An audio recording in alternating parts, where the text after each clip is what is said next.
Okay, good morning. Good morning. Welcome back to Snackcast, everybody. Yeah.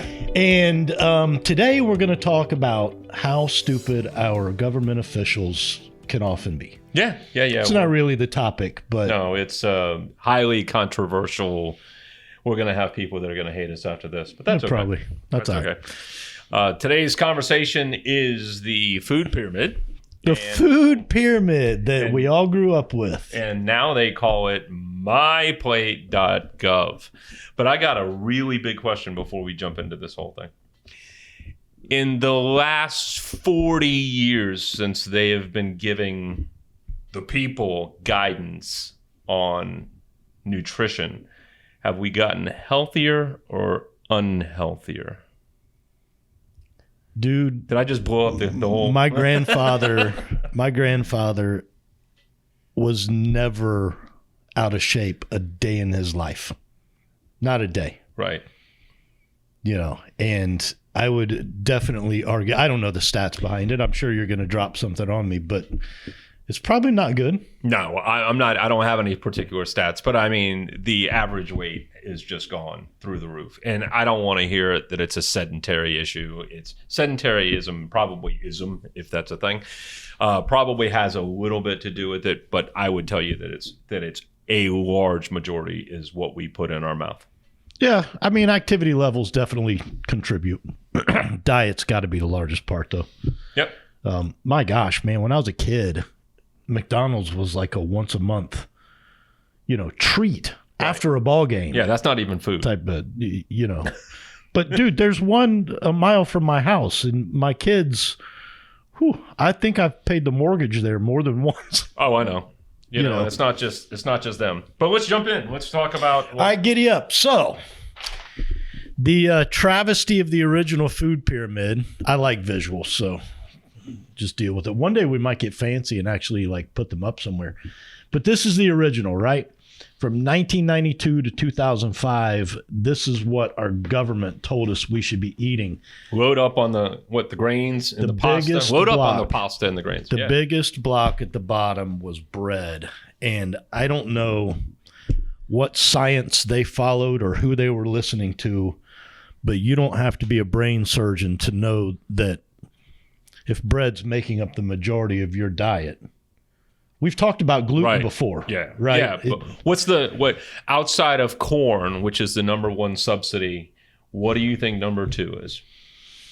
Subsidy? Yes. Oh gosh, soy? Wheat.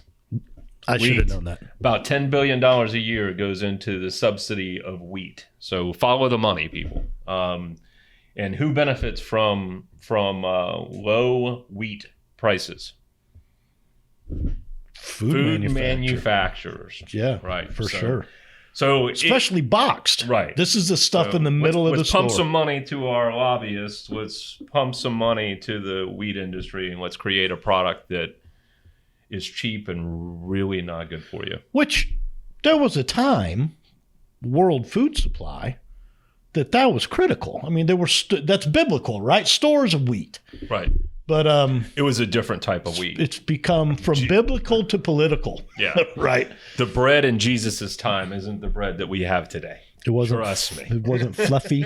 No. Wonder bread. So it's progressed into some really interesting things: fruits, grains, vegetables, and protein and dairy. When was the last time you ate a food named protein? Right? Why not call it what it is? It's fat. It's animal fats. Animal fats is what we need in our body. Kind of. You can get fat from other things as well. And I don't mean you can get fat. I mean you can eat fat. Well, there's really three primary foods, isn't there? I'm not a dietitian, but there's protein, fiber, and carb. Yeah, absolutely. And fat. Protein, fiber, carb, fat. Right? Yeah. And actually fiber's a carb. Right, but they don't name it like that. They're going after like dairy, fruits, grains. They're trying to maybe confuse you a little bit. Yeah. Yeah, I would probably make protein like half this plate. Yeah, easily half, followed by the other quarter being vegetable, right? The other third maybe being not a third, but 20%. You should take one pie and split it between fruits and grains. Yeah, it would be proteins, dairy, vegetables, grains being a small amount, and fruits being a very small amount. So really, I mean, I think the point we're getting at that we actually opened this entire Snackcast thing with was we want to get you guys to do some research, to look into it yourself. If you trust these ding-dongs, am I allowed to say No, that? you're allowed to say ding-dongs. With what you're supposed to be consuming, do your homework. This was broken, busted, jive.